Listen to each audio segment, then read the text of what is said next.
We have two problems with this job. While repeating the work on the passenger side, I came across a new problem.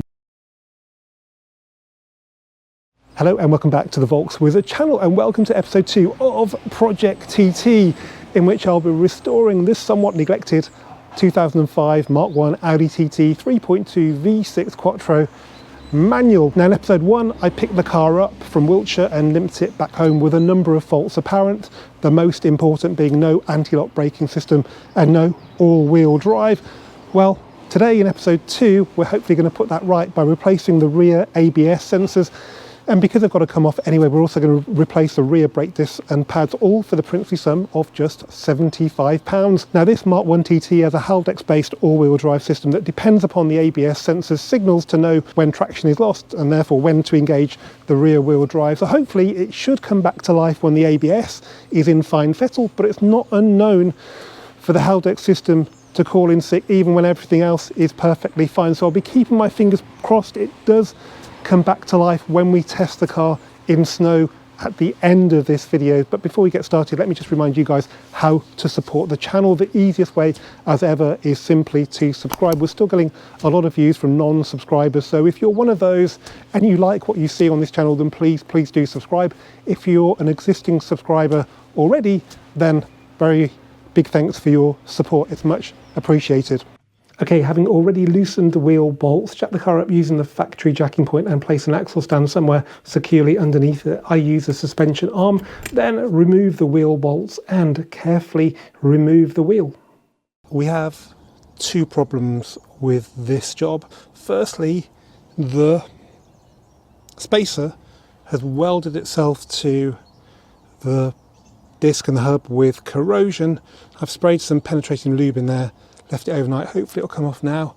The other one, which is really annoying and why being a mechanic is kind of potentially a very frustrating way to earn a living, is a simple job like getting the caliper off is very difficult because the crappy little 13mm bolts that hold it on to the carrier round off very easily. You can see this one, which is okay.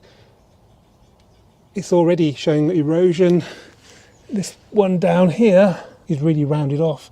I've tried to do it on the car, can't do it, so I'm going to have to get the caliper off, which is, well, compared to just doing two bolts, is quite a big job. But yeah, let's get it done. Firstly though, we need to get the spacer off.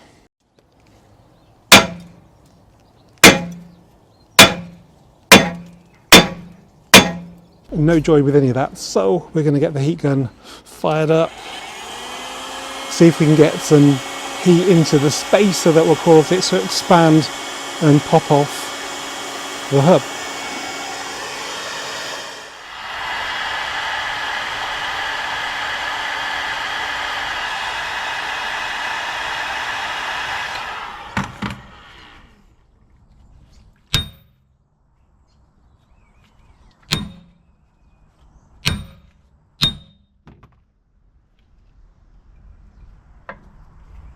She's come loose, that's good. I've got to say, it might be a pain now, but it's good to know these spacers seem to fit really well, a bit too well, with a bit of corrosion. Obviously they come with longer bolts than normal, which are over there.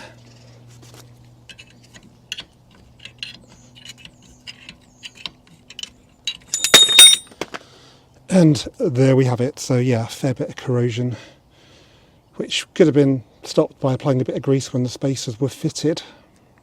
Okay, now on to that troublesome lower bolt on the caliper. Okay, so what do you do when you can't get the caliper bolt off the carrier? Well, you can't use heat because you burn the rubber boots, so you have to take the caliper off.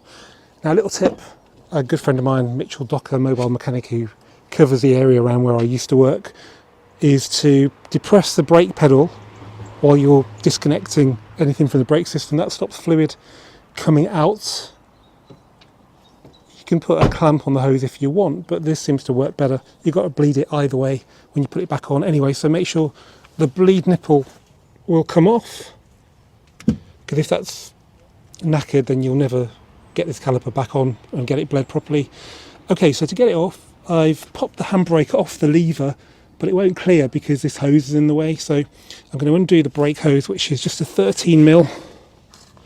By the way, I should point out I've already undone the caliper carrier bolts, which use this Torx bit, which is a T50. Anyway, let's undo the hose. I've got some rag down there so we can catch the fluid. There will be some fluid inevitably, but it should stop pretty quickly.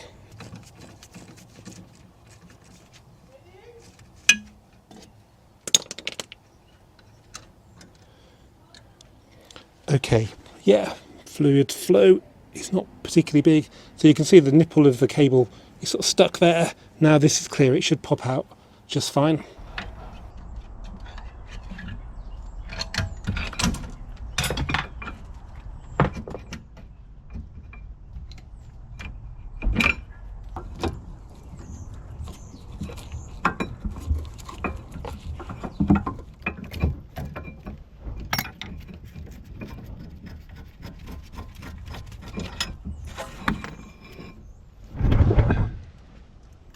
Okay, so what we're going to do now is undo that bolt from the caliper slider. There are various ways of doing this, but I was recommended this toolkit by John, who runs a locking wheel nut removal business next to where I used to work in Hollywood. And as you can see, it's been used and it's been really, really useful. So this is a 13mm tool that you bang onto the rounded off bolts, it bites into it, and as you turn it to undo it, it cuts into the metal, gives you better grip and hopefully undoes it. Let's see what happens. Oh man.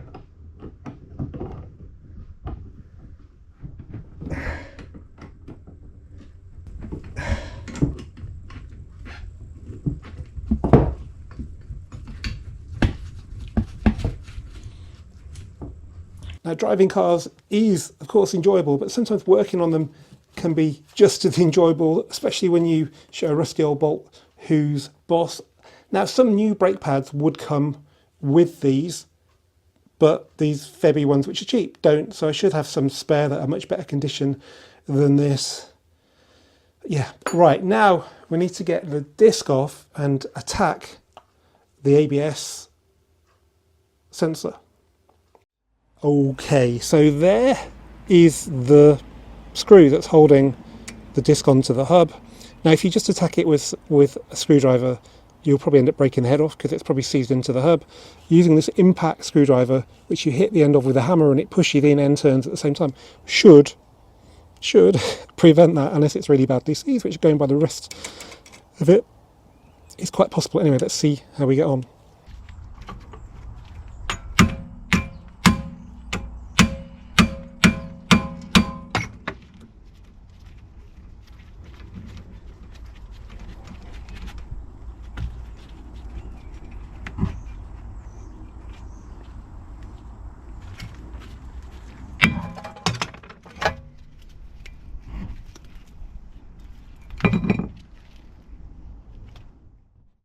Okay, so that's the ABS sensor bolt there just underneath the CV boot. Doesn't look in particularly great condition from this angle, so we'll see how it gets on when I apply some pressure to it. Yeah, it's got a sort of sleeve on it that guides the cable down the suspension arm. So yeah, let's get on it and see if it comes out.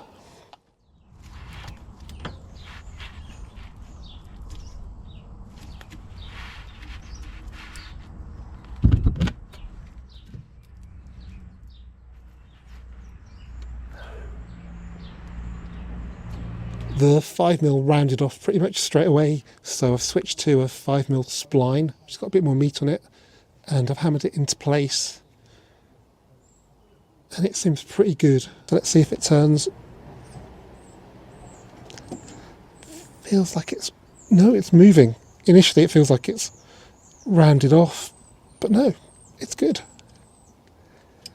It's brilliant because there's no real easy way of sorting this out unless you strip off the hub, which would be a real pain. Okay, so hopefully you can see the bolts coming out now. So there's a spline bit, 5mm, same as the Allen key, but there's a bit more meat on it. And because the steel is so soft, you can just hammer it into place and get enough purchase, so it was a bit touch and go. If you're going to do this job, I'd recommend you get new bolts for everything that you touch on these older cars. Okay, that's good. So we need to disconnect the cable because it's got a fly lead on it from the sensor, which connects somewhere down here. It must be in this section here.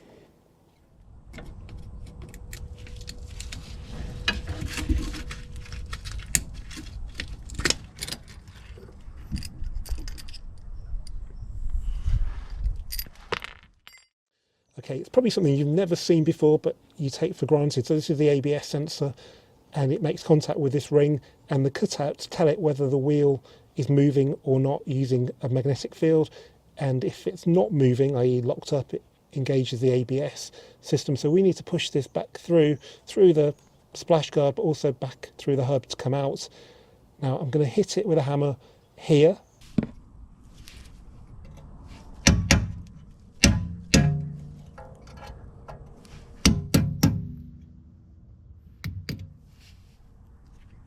Using this chisel, I've gone through that hole and it's kind of smashed up the ABS sensor, which is fine because it's going to be replaced.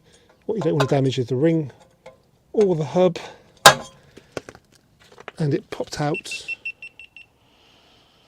the other end. There's still a bit more to get out. You can see the copper mesh that's inside it that's to do with the magnet, but once that's out we just need to give it a clean and then it's ready for the new one.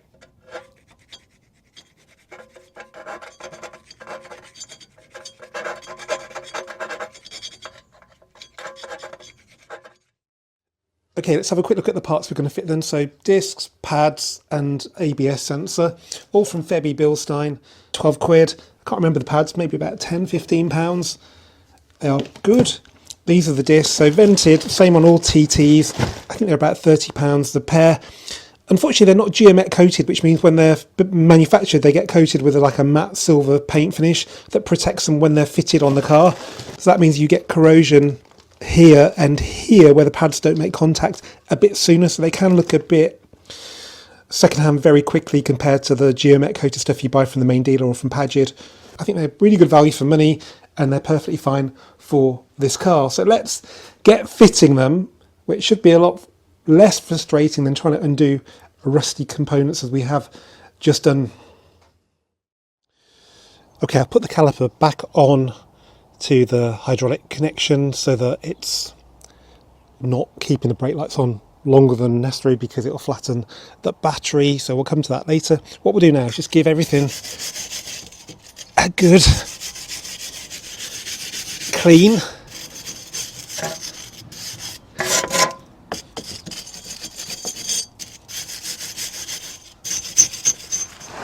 Okay, so I've cleaned up the area where the sensor goes in. You can see the hole just there. Yeah, you can see daylight through there, so that's pretty good. Let's see how easily it goes in. Okay, so the sensor's in position. It looks a little bit further away from the ring than the original one did, so I hope it's going to work. I'll give it a clean because it's got a bit of dirt on it. But yeah, it took a little bit of pressure, light hammering with the blunt objects, which was this, to get it into position, but it wasn't too stiff. It did move pretty quickly. That's good. So I've got a new bolt which has got a proper 5mm head on it, not all worn off like so, and it's an old bolt, so I'll give it a coat of grease. Don't forget to put this sort of guide back onto the cable when you bolt it all up.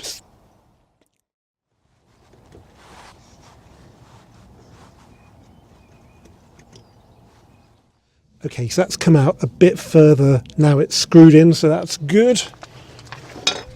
A little tip is to screw it in first without the guide piece on the cable and then put the guide piece on, because it's just much easier to get the bolt into the hole without that guide piece on, so you don't cross thread it, and then once it's in properly, wind it back out, put that on and put that on, and that's fine. And obviously connect the cable down here, easy to forget. And that is the tricky bit done now. So what we need to do now, get the disc on, get the pads in, and bleed the caliper, and we should be good to go. You never know, we might have working ABS, we might even have a working four-wheel drive system.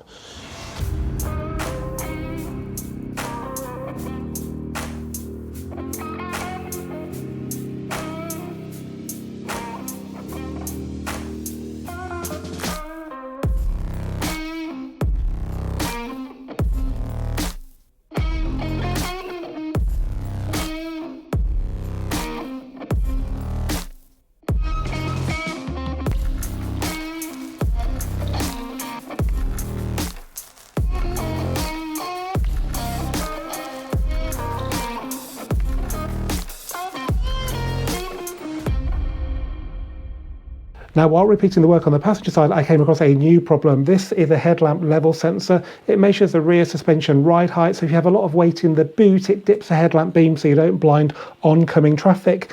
This metal rod should be attached to this plastic arm, but as you can see, it's broken off. This is really common because when people fit a new spring, they push the rear suspension arm down and they don't disconnect the rod, which breaks it off the plastic arm. For now, I'm just going to drill a hole in the plastic arm and refit the rod and see how that works. There aren't any faults in the headlamp control module, so it seems to be perfectly fine, but if there are any problems, I'll just fit a new sensor in due course. Okay, so that's everything back together. New disc, new pads, new ABS sensor. Obviously, this is quite an important safety system, so make sure all the nuts and bolts are nice and tight, particularly the fluid connection on the caliper. If you've had to disconnect that, you shouldn't really normally have to do that. Caliper carrier as well, really important. Generally, you can get the old disc off without taking the carrier off, but you can't get the new one on, so it probably had to come off. These don't need to be too tight, the caliper bolts to the sliders on the carrier. So now we're bleeding the system because we've had to disconnect the fluid from it. So we've got an 11mm spanner on there with the nipple loose. Obviously, before you take anything apart, make sure you can undo that bleed nipple, because quite often they seize up and break and it makes an easy job really difficult. Forget those Gunson's easy bleeds. So I used to dread working on brakes, but then I used to use the Gunson's easy bleed. It's okay, you know, but this one is so much better because you can pump it up yourself with that plunger. Don't need to get your spare wheel out, which this car actually hasn't got anyway. And this doesn't cost much more, about 35 quid off Amazon. So put your fluid in there, pump it up, connect it to the master cylinder down there, and then undo your nipple, obviously catch it in something suitable, and wait till the air bubbles stop. There shouldn't be too much on this one. Now, a little tip is to put the fluid container on its side so it's effectively sucking up air now, and that will then lower the fluid level in the master cylinder, because it can be overfilled if you just undo it without doing this. You can see the fluid maybe just going through there. So when it gets to here, I wouldn't say I need to run, but I need to get to that brake caliper and nip it up not long afterwards. So you can see that it's not the end of the world if you leave it full. I mean, it just bleeds out anyway when the brakes are applied. Okay, but we don't want to obviously empty the cylinder, not least because I haven't got any more brake fluid. Okay, so we've drained, yeah, quite a bit for one corner. It's really black. I need to do a proper brake fluid change on this car in due course. This is a proper brake nipple spanner because it holds it a bit more securely than a normal spanner, which is useful. But we don't want any more rounding off bolts on this car, do we?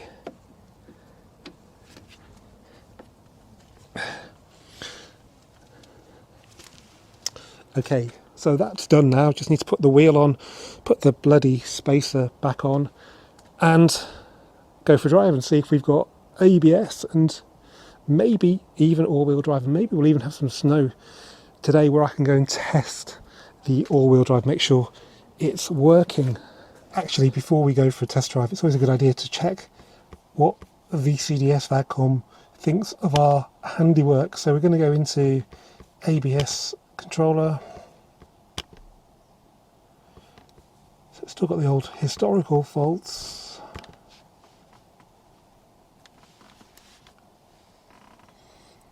So clear those.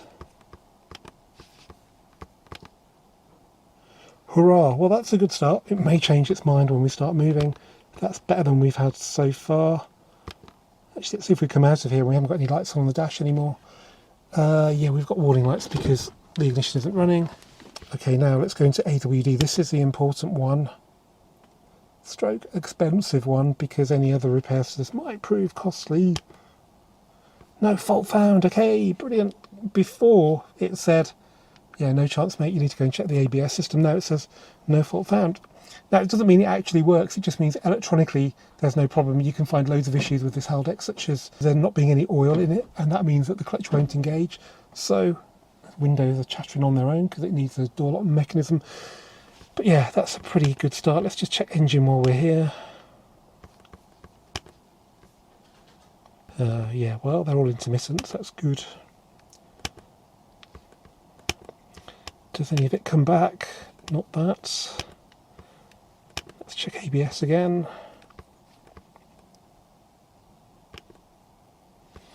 No, that's good. Okay, let's hit the road then, with hopefully a Quattro system in full working order. Well, as luck would have it, on the day that I, in theory, fix the four-wheel drive and the ABS, we get a bit of snow. What better way to test it? So let's start the car up.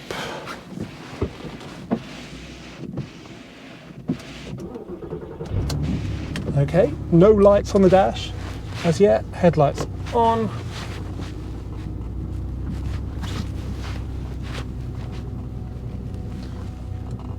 I'll just turn that light off.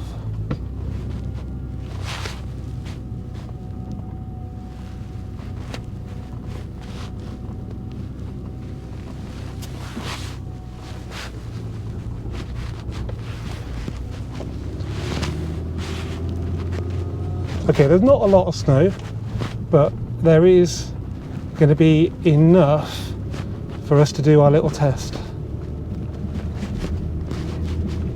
These headlights are absolutely diabolical. Even on main beam, they're terrible. Okay, so a slippery junction.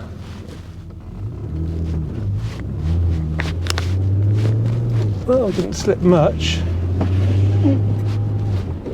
Let's find a bit more.